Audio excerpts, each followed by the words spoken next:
查事件真相，掌握政局变化。观众朋友，假日好，欢迎您持续加入新闻大白话特报，我是主持人谭一伦。节目一开始来介绍今天的特别来宾，首先是资深媒体人谢寒冰，主持人好，大家好。还有前国安会副秘书长杨永明，一伦好，各位朋友好，以及退役少将厉正杰。一伦好，各位观众大家好。好，观众朋友，我们看到啊，现在是5月2号台湾时间，所以照理来说啊，这个国会的60天已经到期了。好，那我们就要带大家来关注目前美伊谈判的进度。其实伊朗有释出一个讯息哦，也就是呢，他们把最新美伊谈判的提案递交给了巴基斯坦。好，这是伊朗的官方媒体所说哦，他们已经把美伊冲突调解国巴基斯坦这边哦，已经递交了最新的谈判提案。好，但是没有看到提案的内容，所以我们就好奇啊，说既然交给巴基斯坦，巴基斯坦也会交给美国嘛，所以美方的态度是什么？好，我们先看到川普啊，他就是呛瞎说他不满意，我们来听一下。A different approach options. What kind of options? How would it look different? Well, there are options. I mean, do we want to go and just blast the hell out of them and finish him forever, or do we want to try and make a deal? I mean, those are the options. Do you want to go blast the hell out of him? I'd prefer not. Forever? On a human basis, I'd prefer not, but that's the option. Do we want to go in there heavy and just blast them away, or do we want to do something?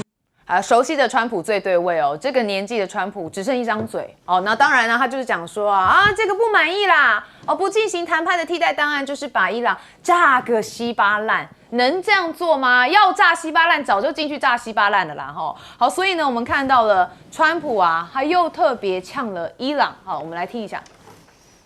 You know, we're in a war because I think you would agree we cannot let lunatics have a nuclear weapon. Do you agree? Leaders are all gone too. It's part of our problem. We don't know who the hell we're dealing with.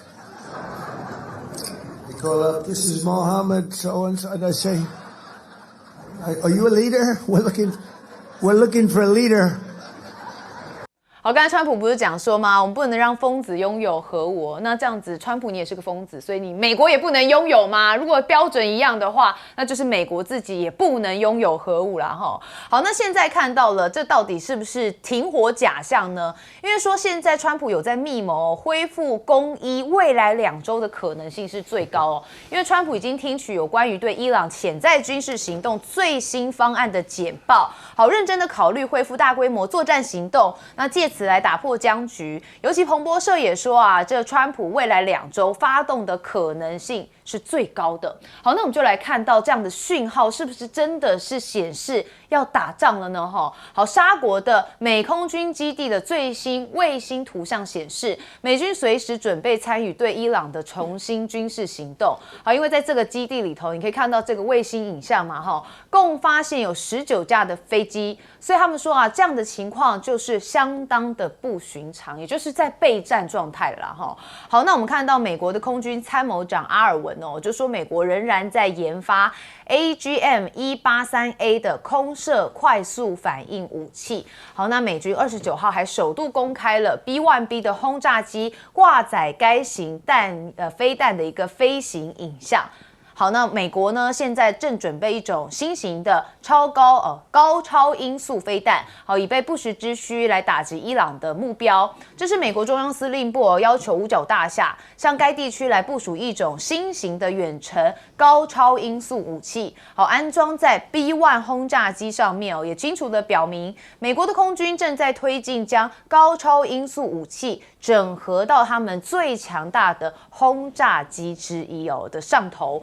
那现在美国海军也有动作，我们看到它引入了一个 AI 技术。那赫姆兹的猎雷说几天之内就可以搞定，那也就是因为赫姆兹海峡的水雷嘛是一个很大问题跟威胁，所以为了排除水雷呢，美国海军也在加速提升 AI 的能力，所以将水下无人机识别新型水雷的时间从过去的数月大幅缩减到几天之内就可以完成那当然他们会认为这是一个大药剂嘛看起来好像这个备战的速度越来越快，而且这个肌肉越来越大那到底有没有可能呢？我们还期待川普说要把伊朗炸个稀巴烂，到底有没有这样的可能性？但是我们也知道这个伊朗哦，其实是 nothing to lose 哈，所以呢，有人觉得它也不是省油的灯哦，他们确实也在思考要如何破除美国封锁。那现在传出啦，会动用一个叫做水雷海豚的新武器。这是伊朗的官员所说啊，他们会动用先前没有使用过的武器来攻击美国的军舰，包含潜艇，甚至是携带水雷的海豚。那穆吉塔巴到现在还没有现身但他的呛虾仍然持续不断哦。他就说，美国在波湾地区的未来没有任何地位，而且美国在战争当中受到颜面尽失的挫败。那伊朗还会继续保有跟掌握荷姆兹海峡，甚至也会继续保有核能力。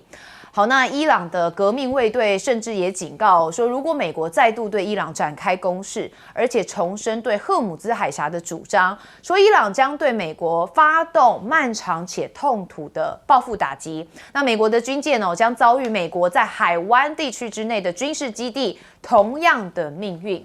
好，所以你可以看到，现在伊朗还是蛮大的底气也不断的呛瞎美国，甚至在他们自己的这个伊朗广场上面还有这样子的符号。好，大家应该看得出来，这后面是谁啊？就是川普啦齁。好，中间这个就是海峡，他用荷姆兹海峡把川普的嘴缝了起来齁，也就是到了崩溃的边缘他们是有这样巨大的海报宣示他们对美国是绝对不会放弃好，我们来看到一开始当然就是伊朗官媒说这个谈判的新提案交给了巴基斯坦。好，我们不知道内容啦。好，我们先问将军。我觉得这个提案交给巴基斯坦，由巴基斯坦再转交给美国但是我觉得这个提案内容一定是非常硬的啦。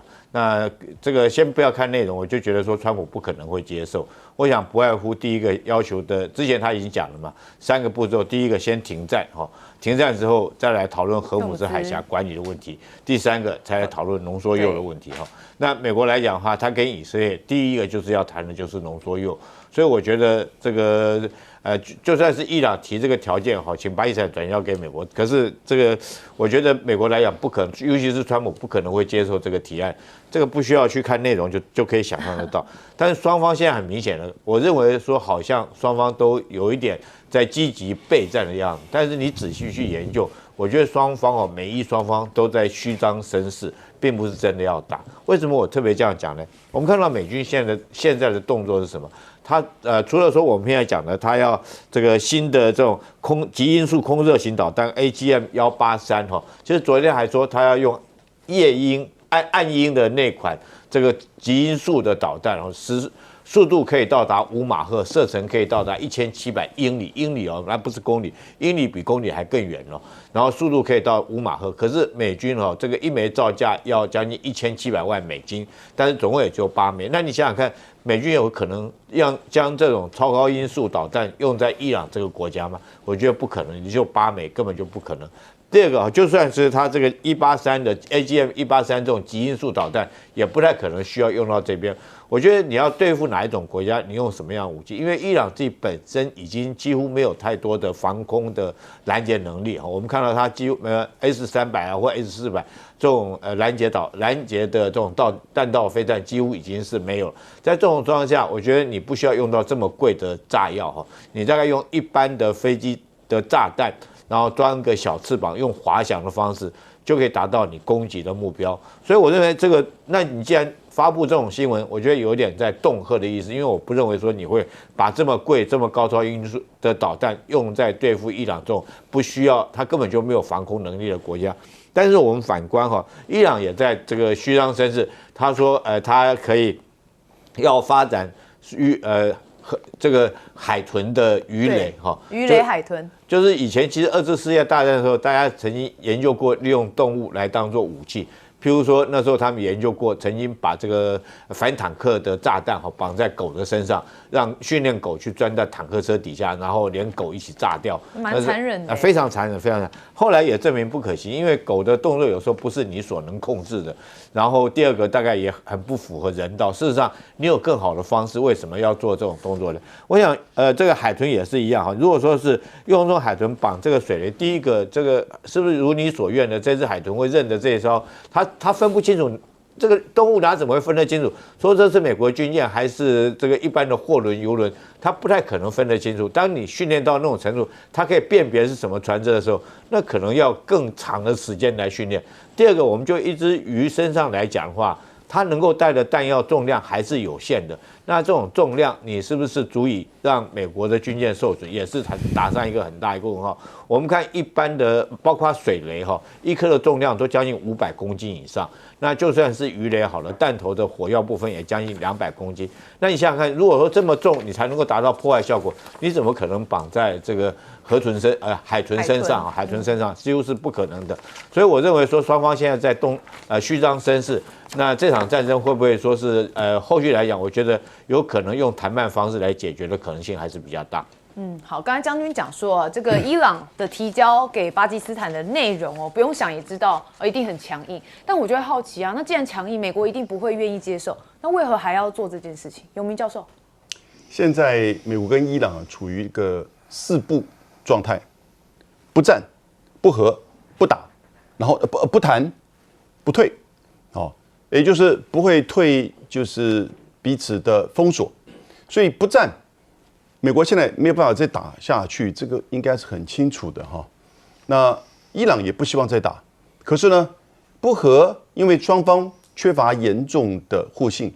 然后呢，你看到就是不谈，现在巴基斯坦在努力劝谈，我们也看到中国大陆这边也发声，希望在川习会之前，一直到川习会还保持和谈或者是没有交战的这个情况。那当然希望能够再往前走一步。伊朗所提出的方案，美国媒体说，这个是美国媒体说，是伊朗说，伊朗可能会考虑缓和对荷姆斯海峡的封锁，但美国这边也要解除对伊朗港口的封锁。所以也就是说，彼此的这个相互封锁，各退一步。我觉得这是一个建立互信很重要的一个前提，你才再进一步去谈这个拿掉制裁，或者是不是要发展核武，还有最重要的浓缩铀。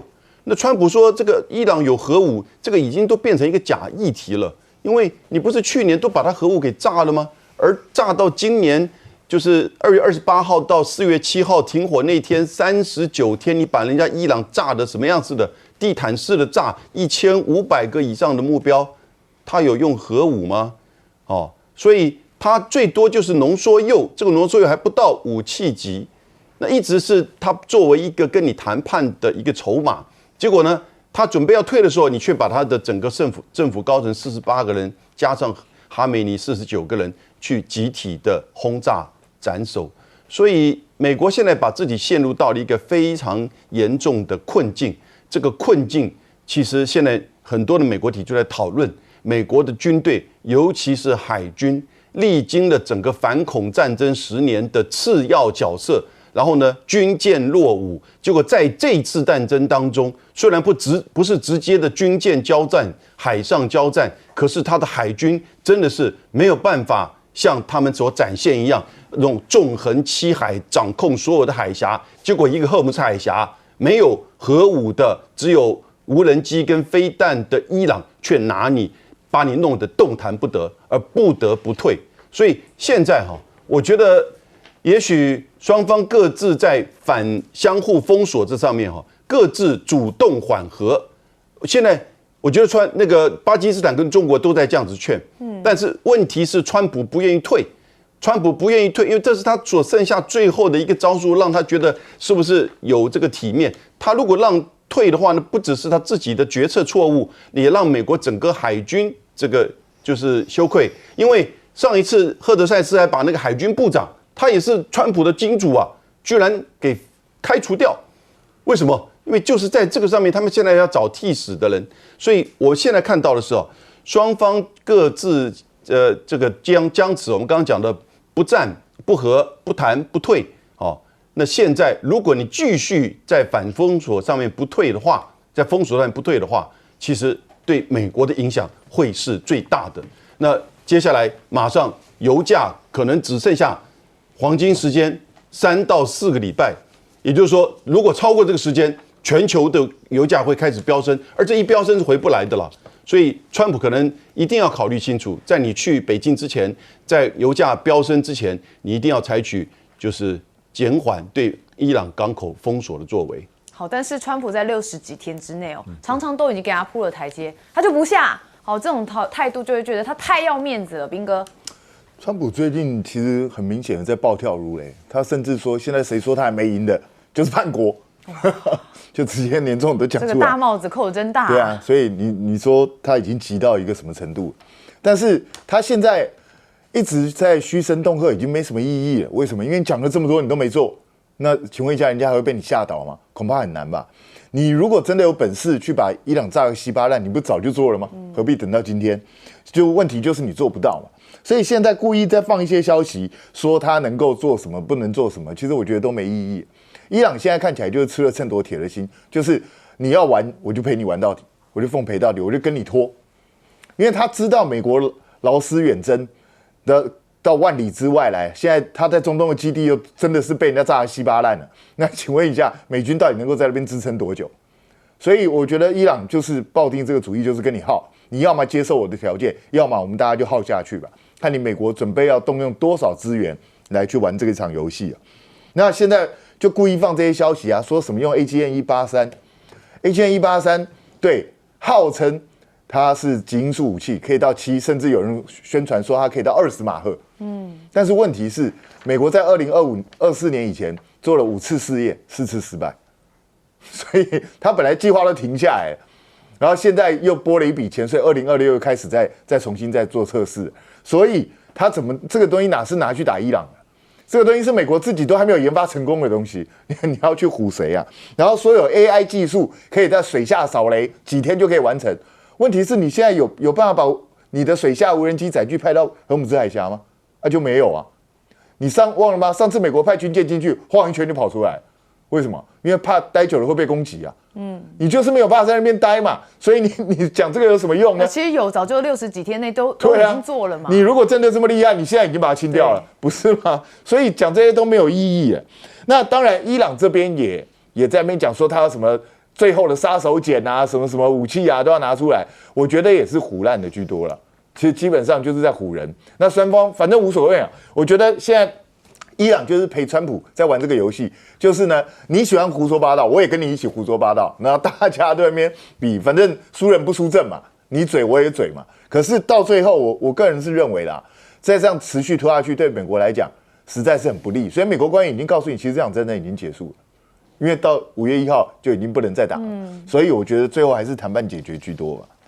好，那到底怎么样的结束我们还是要再看下去。我们休息一下，马上回来。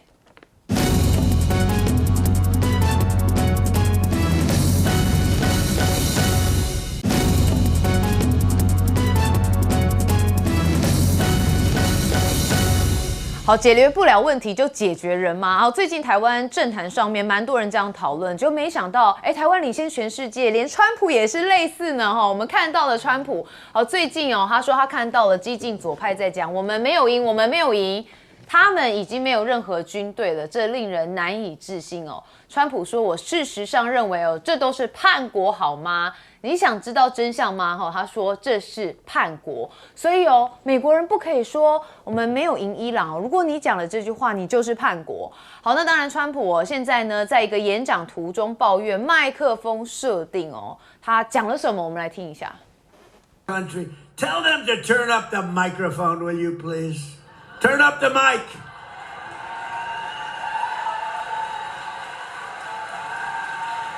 You know, I hate it. You pay these guys a lot of money, and I'm screaming my ass off because the mic is no good. Turn the mic up, please.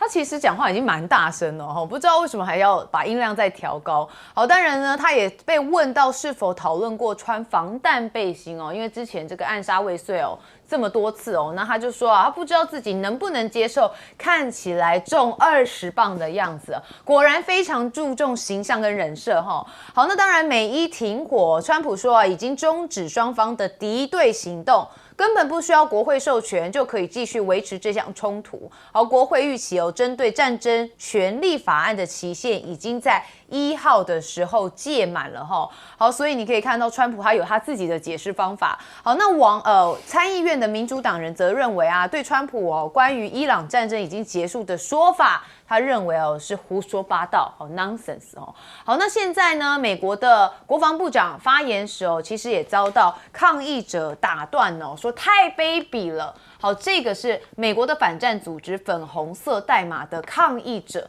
好，我们来看看他骂什么。Warriors. You should be arrested. What you're doing is despicable. The American people do not want to go to this war. We don't want to fight a war for any people. It's about the status quo. 好，如果类似这样的状况这么多的话，代表美国人真的是蛮大多数人是真的蛮反战的哈。好，他说我们不想为以色列而战，也是一语道破了现在一个核心的问题点。好，那他也说啊，这个赫格塞斯是一个战争罪犯，应该被捕，他的行为非常可耻，要受到法律制裁。好，那美国的参议院也指控说，赫格塞斯说话危险的过度夸大，未能准确的提供实际的战况给川普。好，直言只告诉川普他想听到的，而不是他需要听到的。好，这一位李德呢，美国参议员他说啊，其实当美军官兵身陷险境时，赫格塞斯却把时间花在个人优先的事项，例如改组五角大厦。好，我们来听听李德怎么讲。And yet, Secretary Hegseth, you declared victory a month ago. On April 8th, you said, in your words, Operation Epic Fury was a historic and overwhelming victory. Mr. Secretary, I am concerned that you have been telling the president what he wants to hear instead of what he needs to hear. Bold assurances of success are a disservice to both the commander-in-chief and the troops who risk their lives based on them. 好，现在大家对于前线的一些战况认为都无视于安全警告，甚至有民主党议员说，赫格塞斯就没有视这个警告嘛，导致6名的美军士兵在伊朗无人机袭击当中丧命。他说啊，这件事情比班加西事件还严重。好，班加西是在2012年9月11号是利比亚。好，那针对的就是美国领事馆还有 CIA 的基地有发生这个致命的袭击，那导致有4人死亡。好，那当然当时奥巴马也被批评说是无视安全警告，所以现在2012事情也拿来跟2026年的伊朗战争来做相比。好，那也打脸美国国防部称伊朗战争只花了250亿但是外媒有实际铺的实际成本那是根据内部的评估官员透露，自开战以来实际成本应该已经接近了是500亿美元。好，那川普现在还说啊，我们美军真的有点像海盗大家就想说他到底在讲什么啊？他说船停了下来说出动了这个拖船，接着我们登船掌控了一切那接管了船只、货物跟石油，这类的行为简直就像海盗一样，是一名非常赚钱的生意。好，人家骂你海盗你不承认就算了，还自己承认好，那当然停火未稳川普现在绕过国会启动了紧急授权批准总额超过86亿美元的军售案对象包含以色列、卡达、科威特跟阿联酋，希望能够强化区域的军事部署。好，那我们还看到了现在的一开始也就是川普他认为说啊，敢说美国没有赢伊朗的，他觉得就是叛国。我们问永明教授，昨天5月1号是国际劳动节哈。但是在美国，它的 Labor Day 是在9月的第1个礼拜一。可是昨天5月1号，在美国各主要城市都在举行抗议，反战、反川普，而且都是年轻人参加。为什么5月1号会是这个重要时间点？60天到了，依据1973年美国通过的战争法案，总统如果对外发动战争行动，没有得到国会授权的话，你60天到。你就要撤军，你在撤军的时候可以有30天时间撤军，但这30天你不可以再发动战争行动。现在2月28号，伊朗受到美国跟以色列的轰炸，美国是在就是军事行动的48小时之内要向国会报告，所以3月2号他向国会报告，3月2号加60天就是5月1号。现在美国内部就在吵，你这个5月1号你要撤军啊。所以，川普昨天就写了一封信给国会，说，在对伊朗的军事行动已经 terminated， 已经结束了。那赫德塞斯怎么说？因为我们在4月7号就已经停火了，所以要先按下暂停键。所以呢，这个60天呢，到4月7号是39天了，我们就暂停。那美国的参议员都搞不懂暂停的意思是什么意思？难道你之后可以再恢复吗？所以你有60天可以打游戏一样。这个60天不是这个意思，是你没有如果得到国会的授权，你就要撤军的。其实现在普遍认为他要撤军，但昨天川普就写信给国会，《纽约时报》就整理了一下，目前光共和党就已经有5位参议员要求川普要撤军。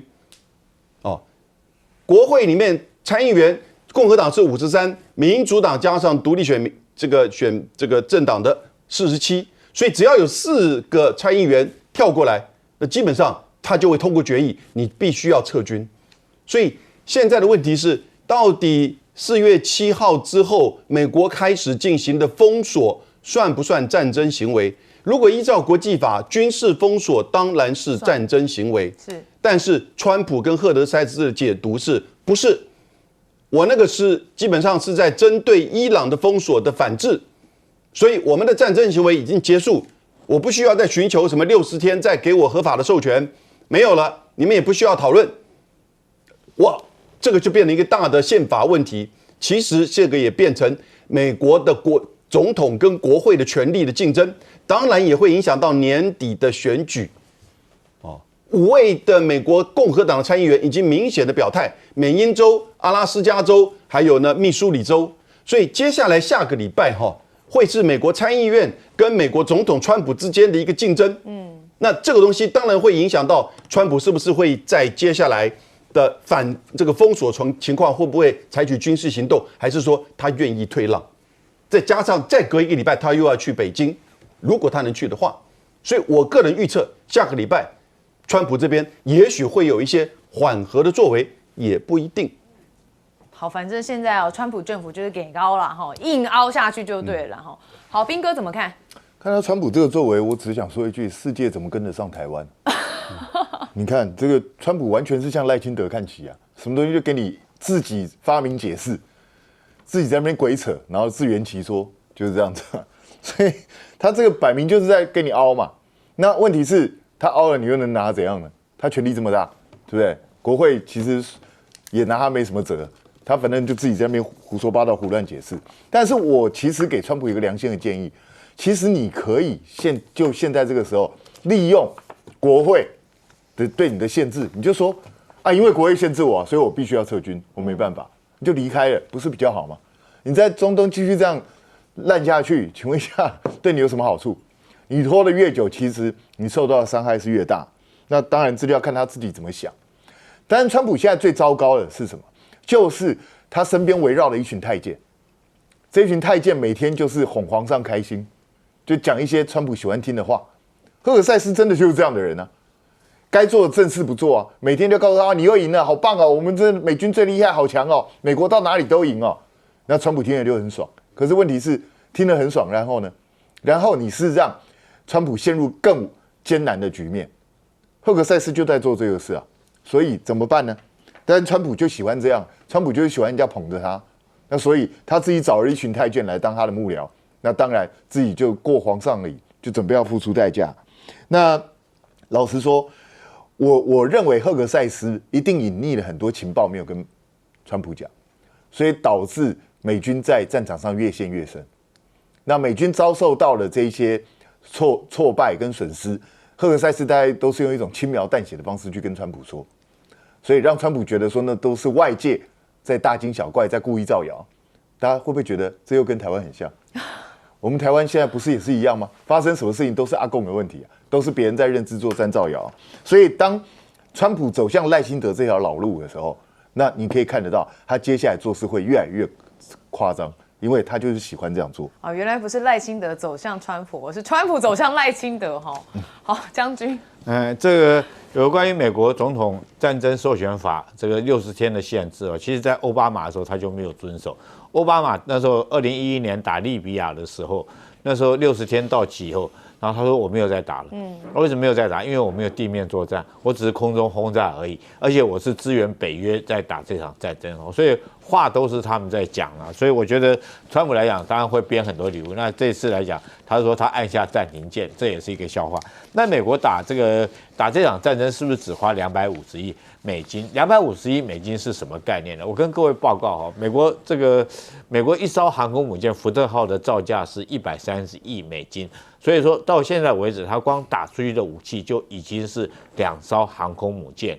那如果说是按照它年度国防预算的话，9000多亿美金来讲的话，大概130亿，也将近花掉了快1/9这么多。那一场战争你就花了这么多，但事实上可能不止250亿。为什么大家讲说不止250亿？这250亿可能是你消耗掉的武器装备，譬如说是爱国者导弹、萨德系统或者是你的这种战斧巡弋导弹，他们这样算起来大概就250亿。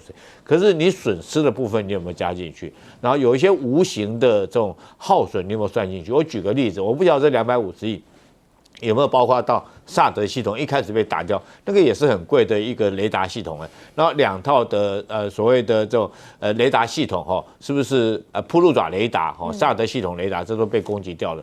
那另外来讲，我们看到它的战损包括到有这个E3预警机被击落，自己2架 KC-135加油机在空中相撞，还有预警机被轰掉，还有我们看到上次为了救援这个迫降的那个飞官然后损失了大概6、7架的战机，包括到 C-13洞啦，包括到它的小型的直升机啦等等，光这些战损，其实你算算看，我觉得不止。其实除此之外，打仗是非常花钱的，还有很多譬如说你现在阵亡的这13个士兵，你后续的辅系军你算进去没有？美国这个士兵的命是很珍贵的了，你要花多少钱去辅系啊？那受伤你说200-300个受伤，那后续这些医疗的费用，甚至于如果说是他重度伤残的话，你还要养他一辈子的，所以这些钱算进去，其实大家估算的没错，只要这些钱算进去，大家外媒就估计最少500亿美金，大概就已经打掉这个你年度预算将近这个1/5的将近1/5钱已经花掉了。那之所以美军现在在伊朗海上干这种抢夺人家伊朗的油轮跟货轮，那真的跟海盗是没有两样。对，他都自己承认了嘛，所以隐藏的成本非常的高。我们休息一下，马上回来继续讨论。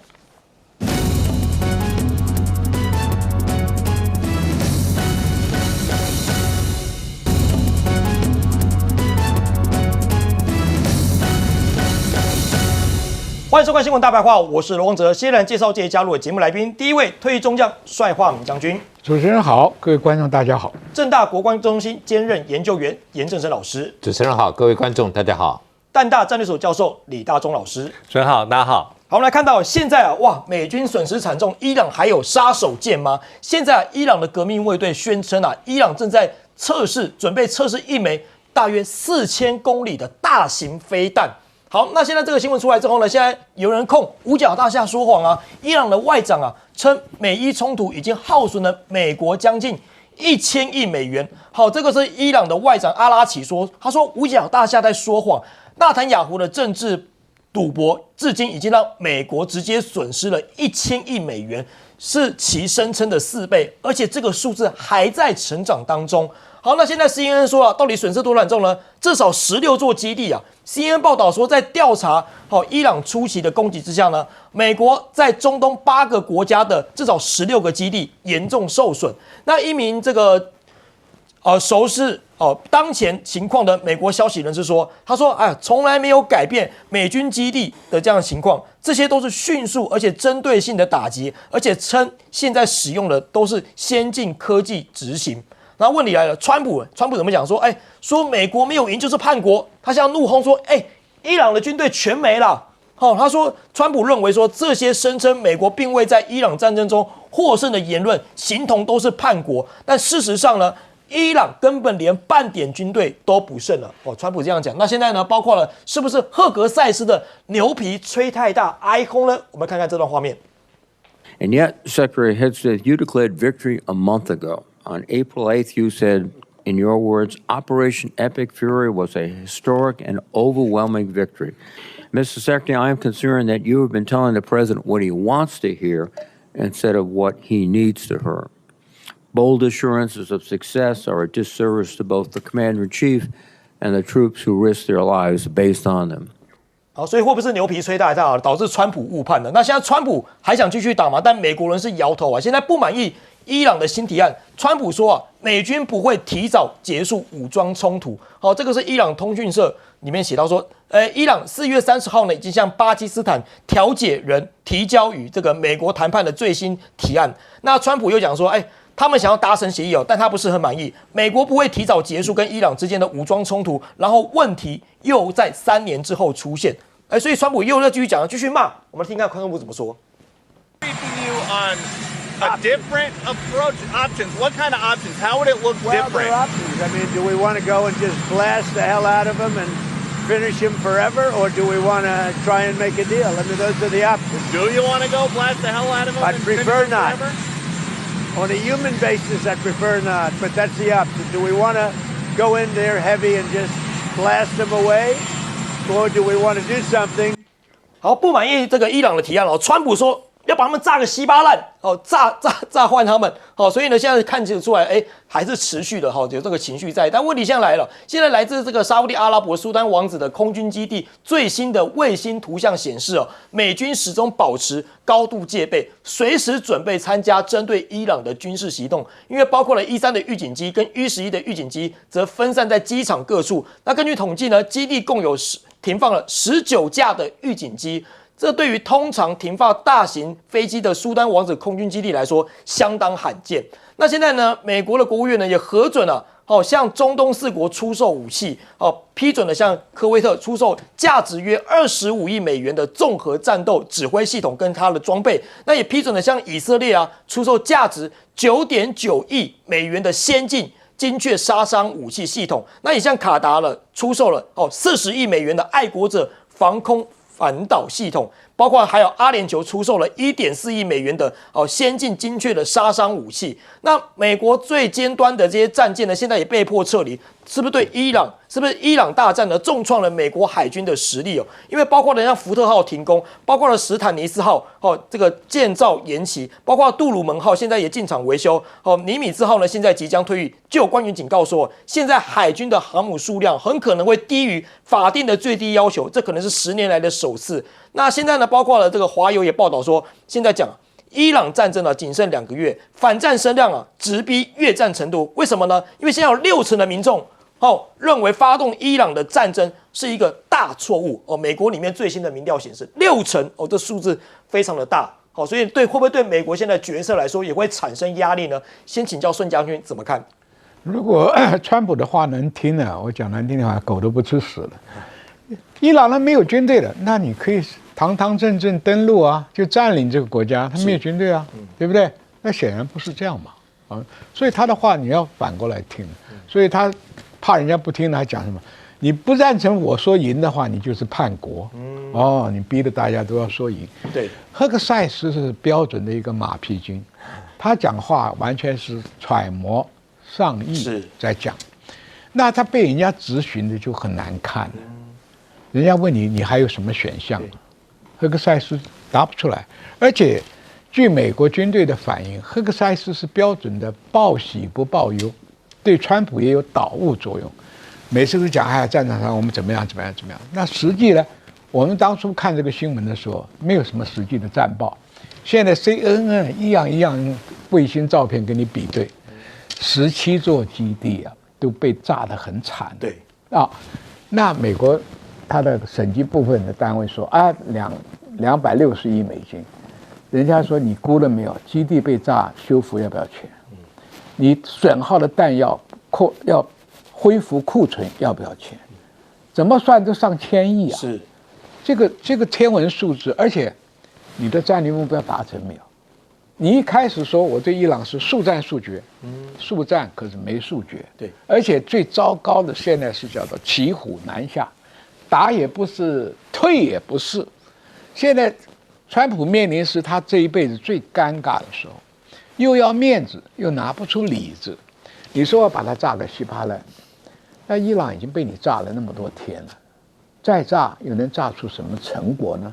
而且伊朗就对你开出相对应的菜单，你炸我的发电厂，我就打你哪些，包含海湾国家的发电厂跟水源基地跟这个淡水供应厂，这是很严重的哦。是你炸我什么，我就炸你什么，它都有对策。最主要就是说，伊朗它有武器啊，你并没有把它消耗到库存啊，因为伊朗除了库存的量很多，而且还有军火工厂在里面，它可以源源不绝。美国现在在拼命搞着这个休战的时机，就拼命往前补啊，补里面还不忘记捞钱。海湾国家你要买几十亿，你要买几十亿，你逼他买军售啊，就是逼他要跟伊朗开仗。其实海湾国家已经不想跟伊朗打，这个状况有点跟台湾一样，你不买军售啊，就代表你没有作战意识，你买了呢就会刺激对方，这个手法完全一样。美国是个很精明的商人，尤其是川普这边亏了这么多钱，他不从海湾这些肥羊国家再捞一点回来吗？他有2个好处嘛，第一个拿钱嘛，第二个你会跟我站在一起来对抗伊朗。事实上，海湾国家很早都想，拜托伊朗这个事解决了，我的油可以卖出去，这是人家海湾国家的命根子。所以你今天讲，你说再炸吧，我看他只能做的什么？持续封锁。海格斯讲的那个不要脸的话，就是说我4月8号停火了，这我的60天里面还有的20天可以用，但是你用20天去炸吧，你就违反国会的规定。是，你说我用封锁吧，这是可能川普最可能走的一条路，不死人嘛？封锁吧，那在国际法里面规定，封锁也是战争行为，你能不能得到国会的同意的解释？民主党就讲说你这不合理嘛，对不对？所以现在为什么我讲川普家务事闹得一塌糊涂，900万人上街喊 No King 反对你的，关税要退钱了，通货膨胀解决不了，油价又要上涨，丑闻的事情要弄，你要川习会有迫在眉睫，是想脱身又没办法脱身，这是最尴尬的时候。我猜啊，他最有可能就是什么封锁，但是你封锁伊朗又放一个话出来了，现在你已经怕我的导弹跟这个无人机，你的航母已经退到1000公里以外，我现在在试验4000公里的飞弹，那你还要退多远？换句话说，你的封锁可能也将来做不成。是你封锁是在曼达海峡里面，已经距离这个霍姆兹海峡很远了，27条船。如果伊朗的中程飞弹再发展的好一点，因为俄罗斯不可能不给伊朗某些技术性的资源，中国不可能不供一些原料进去，所以伊朗也趁这个机会，他在测试4000公里。严格讲起来，它不需要4000，它能够打2000、3000，美国的航母就等于没有用了，因为航母是唯一能够把美国飞机送到伊朗来炸的。如果你退到1000公里以外啊，那飞机就不敢进来。现在是靠加油机给你运补，飞机加油让你来炸。是，你要退到2000公里以外的时候，你根本加油机也管不上用处。所以，美国每出的这一招，伊朗都有破解的办法。所以这个问题我是讲，伊朗这个局，美国是没有办法善了的。你又要面子，只能靠吹牛，只能靠英文叫做 bluff， 在那里虚张声势。实际上呢，你陆战队5000多个人在海上漂了2个月了，干嘛？该登陆了吧？既然伊朗没军队，你可以登陆了吧？没有，陆战不敢做，炸又炸不出个成果。那伊朗还有足够的武器跟你玩，是，而且美国的库存已经严重的不足了。战场上的库存靠最近800多架飞机在那里调拨，其中有400架交给以色列。换句话说，以后这个仗是交给以色列来打，他远远的在很远的地方封锁，这是我预测他下一步可能行动。好，请教李大忠老师。对，其实川普现在还是面临到很多这种国内的一个危机啦，主要是从民调来看，是他一个很重大的警讯。因为这民调不只是他整体支持度的这个低落啊，其实还是一个老百姓对于美国目前在这个伊朗战争无法抽身，到底支不支持？对，如果根据 ABC 他们最新的民调来显示来显示说，其实大概有只有60%的人，但59%大概是支持，那大部分是不支持。那有更高的比例认为说成功或不成功，只有19%认为是成功，39%认为是不成功。那还有40%认为说可能还要再判断一下。对，这些对川普的这个怎么讲宣传来说都不是好的一个消息。那还有一件事情非常关键我们注意一下，4月2号1个月之前，川普不是有一个战争的演说吗？4月2号，对，它里面要推销的一个逻辑或是一个辩护逻辑是说，我们目前并没有真正陷入所谓的持久战、消耗战，对伊朗完全不是这回事。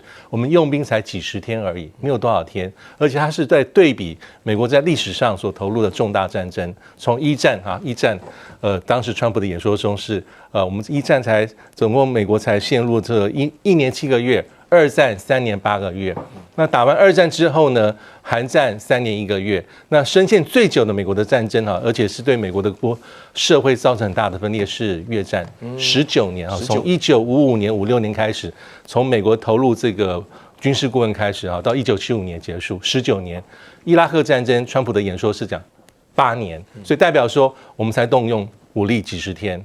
那再看看前2天，美国战争部长在美国的国会作证的时候，他用的是一样的逻辑，他在提醒美国老百姓说：“我们现在才60天，而且我们基本上已经宣告一段落，我们现在在做的是封锁，强力施压伊朗。”但是呢，其实这里面会有很特别的一个民调的反应，因为目前反对战争认为是错误的决策是59%。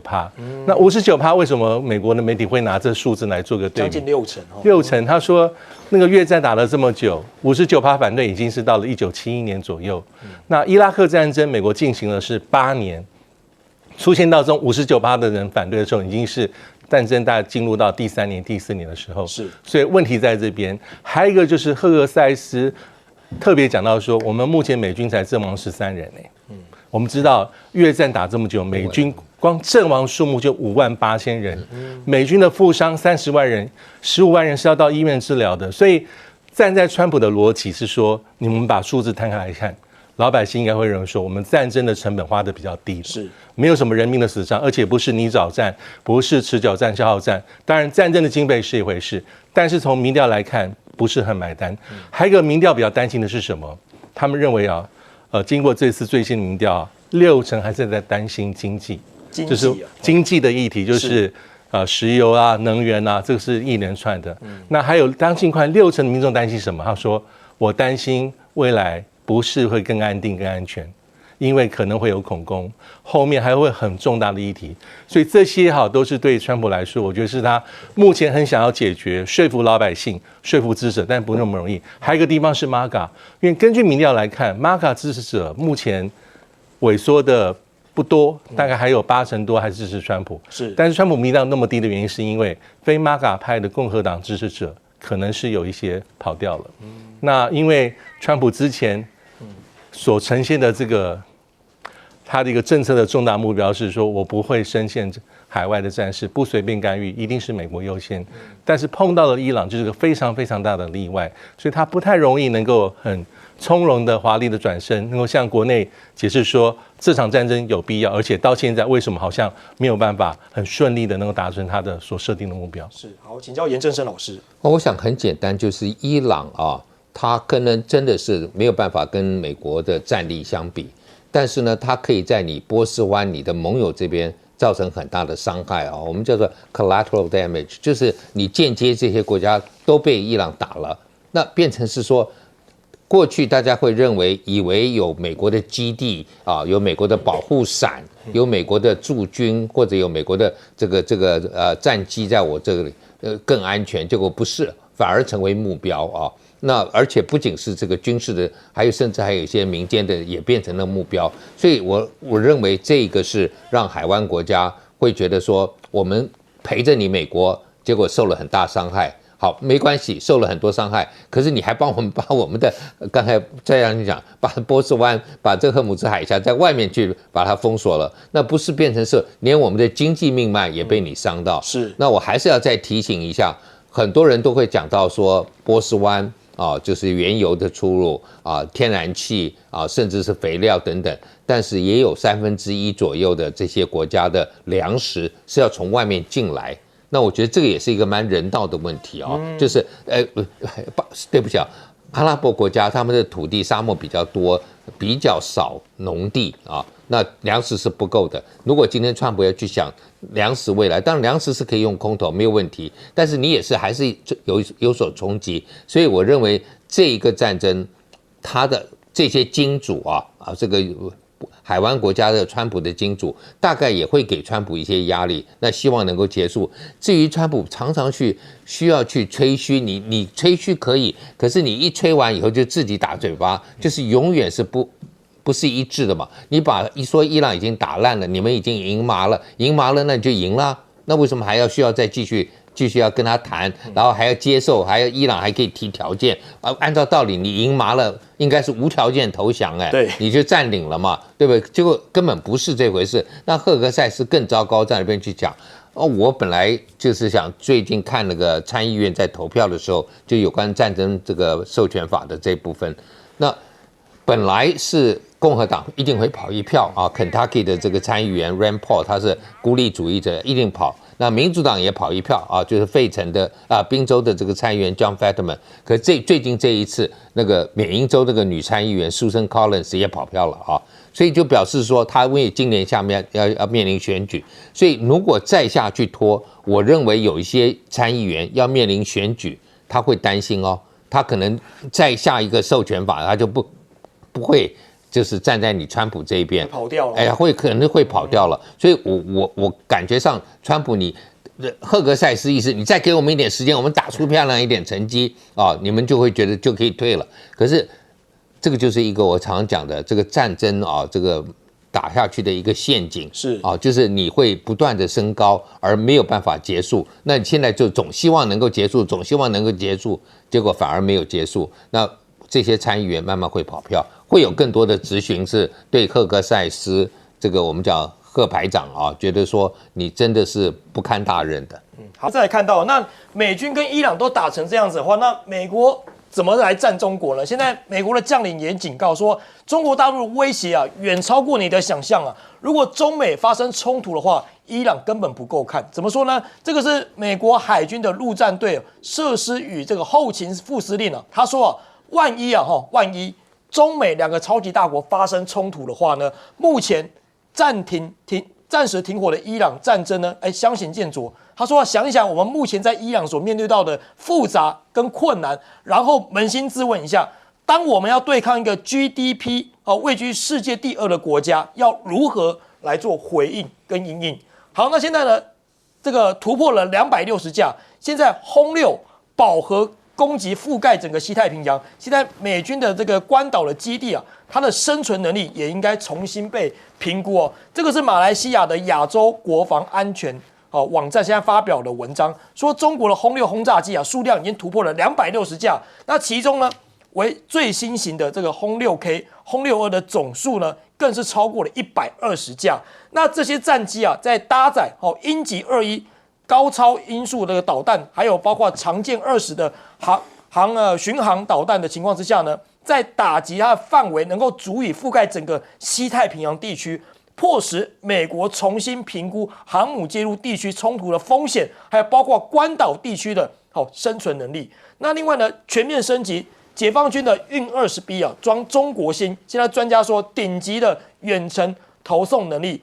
中国自主研发的军用运输机运20这个家族呢出现了一个新型的改良机叫运20B，近期正式亮相，而且执行在韩志愿的这个军烈士上面的这些来迎回任务。那这个运20B呢，最核心的是它升级在全面换装中国芯的国产发动机。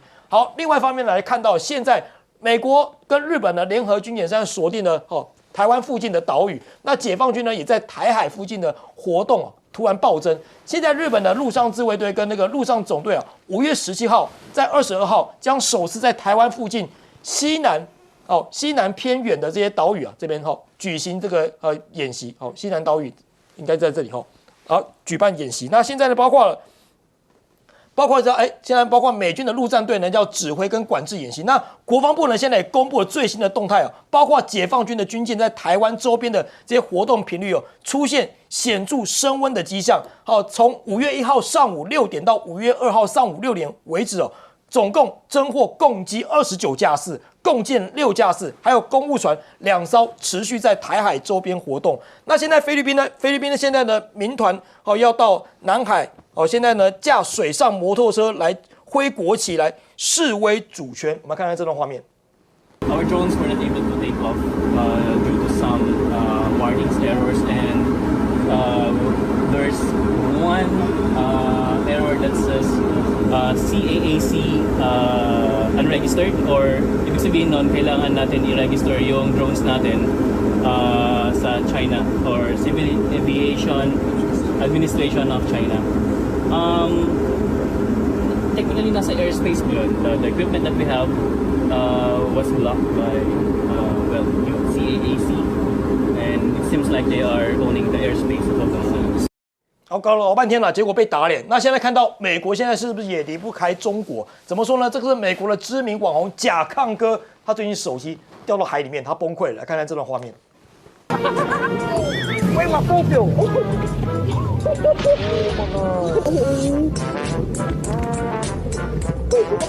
My Chinese phone fell. His phone fell. I went all the way to China to get that phone. But for the rest of the stream, I won't have my 中国手机。他还讲中文他去年在中国买的手机，没想到呢，哇，不得了，要价$4000的华为3折手机，现在掉到海里面，他当下情绪崩溃。好，那不止这个甲亢哥了，现在呢，黄仁勋恐怕也要丢掉中国大陆，因为现在辉达的 H200遭卡死，华为的 AI 晶片呢飙60%夺下霸主。那辉达的 H200的晶片呢，虽然已经获得美中双方的这些核准许可，但因为两国在销售条件上仍然有些歧见，所以呢持续卡关。那根据路透的报道呢，受惠于 DeepSeek 上周发表专为华为晶片优化的 V4 AI 模型那华为升腾950系列的这个晶片的需求急剧升温，那包括了字节跳动腾讯、阿里巴巴等中国网络的巨头纷纷抢下订单，现在市场的热度超乎预期。那现在问题来了，不止像目前面对到的情况，包括辉达之外呢，像连苹果库克交棒了新的 CEO 那个特纳斯呢，现在锁定中国。现在呢，特纳斯接任之后呢，他的核心挑战就是如何在供应链安全、全球扩张还有中国市场的联系当中能够取得平衡。那除了这样之外，除了这些包括辉达、包括苹果之外呢，现在美国人流行干嘛？制定中国建材，包括五金房子要盖得好，省下数字蛮可观的$10万，大概300万台币。所以呢，包括呢，因为大家都知道，现在建筑的成本呢，不断的在飙升当中。那现在美国的现在中产家呢，正在兴起一个直接从中国进口房屋建材的一个新的风潮。那根据 CNN 报道呢，现在越来越多屋主选择绕过本地的零售商，我直接跟中国工厂来订购，包括厨具瓷砖门窗甚至整个住宅所要的这些建材呢，都直接来订，夯不啷当呢，可以省下$10万。先请教帅将军怎么看？首先，这个甲亢哥的花絮我就不评论了，重点我要看中国大陆跟美国的对峙的问题。是，你前面将来报了一大堆轰六 K 的问题这代表什么意义？你知道吗？基本上我们看历史美国在2次大战能赢，它是一个制造大国，它可以绵绵不绝地提供军火跟战力到战场上去。今天谁是制造大国？是中国。但是中国对外宣称呢，跟他实际做的是防御性的，他并不想跟你发展为攻击性的。但是防御性里面我在美参大里学到一个战术，叫做 active defense， 积极防御。积极防御就是我是防御的，但是我要把我的打击能量往外伸，是阻止你。因为什么？美国对外国的侵略都是航空母舰带头，带着大批的军舰跟这个登陆部队到人家国家去入侵。2次大战都是这样。那现在中国大陆就是说，我的反舰飞弹跟超高音速飞弹已经把你推在2000公里以外，这还不满足。现在要用轰6K 运输机带鹰击飞弹直接 cover 到你关岛。我请问，当你美国的航母被拒止在关岛更远的地方，你凭什么对中国发起攻击？中国为什么要做这个防卫性的 active defense 呢？因为中国的经济最繁荣的地区，从渤海湾一直到珠江流域，中间的北京、上海、杭州、绍兴、广州、深圳、香港，这是中国最有钱、最繁华，而这个地方都靠近海岸。如果中国把自己的防卫圈不向外扩张的话，那就很容易被人家的中程导弹，像 Tomahawk 中程飞弹的攻击，而造成我经济区的大乱。所以他在防卫中国的必要的程度之下，他不断的向太平洋中间去推进。那现在他推进的条件够不够？我们光看四川舰，听起来是一个2栖登陆舰，它的甲板就比美国的华盛顿号要宽，它是54公尺，华盛顿是33公尺。它上面可以带的飞机是不是带的更多？它带的更多的攻11，就是说它下面又可以放很多弹库，包含鹰击飞弹。那这个准航母啊，就比航母的攻击性还要强，它可以配合航母。所以这一条船，它光是这个空中的预警机，从彩虹5、彩虹7、翼龙到攻11，你看它有多少？那彩虹5、彩虹7是高空的监视范围，翼龙是察打一体的，然后到它的攻11，光无人机的领域里面，它已经包含了从太空一直到海面，它的全程监视加上它的攻击力量。所以各位看到这个态势，就是说中国的姿态说，我并不去跟你美国决战，但是你绝对没有能力来进犯中国。所以这个问题，台湾问题就自然你就可以想象得到。今天我们花那么多钱，希望美国来保护，我们不说他有没有意愿，我们只说他有没有能力。我们要不要花这个冤枉钱？好，我们休息一下，回来继续讨论。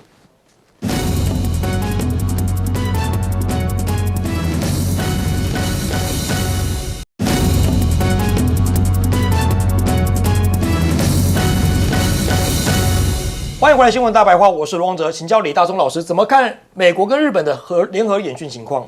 因为类似演习其实都是行之多年啊，因为我们知道美日同盟班对双方而言就很关键。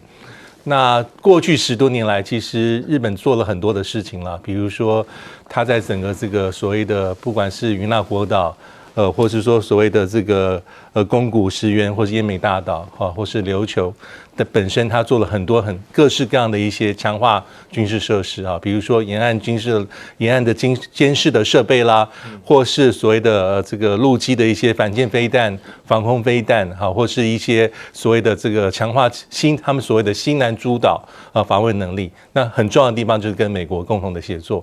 那这个是我觉得不管是这个局势如何的演进，都会这样做。我再补充一个，因为最近几天有一个新的新闻，我们可以稍微注意一下，因为我们知道川普马上就要去中国大陆访问，是。而这2天美国媒体传出个讯息说，美国也日本正在积极的安排，在这次所谓的访问中国的行程里面加一个也去日本，这个是日本媒体所展现出来，我觉得这个是非常有意思，因为这不是第一次。去年10月份的时候，川普跟习近平在这个韩国碰面，是之后川普说要去访问中国大陆，可是那时候我们看高市早苗政府接触先任一次，3月份今年3月访问这个华府，去了白宫。那这次如果成功的话，又是第2次，意思是说日本希望的是美日关系还是很重要，在这次出访里面顺道还是可以访问日本。OK， 好，我们休息一下，广告回来继续讨论。他跑。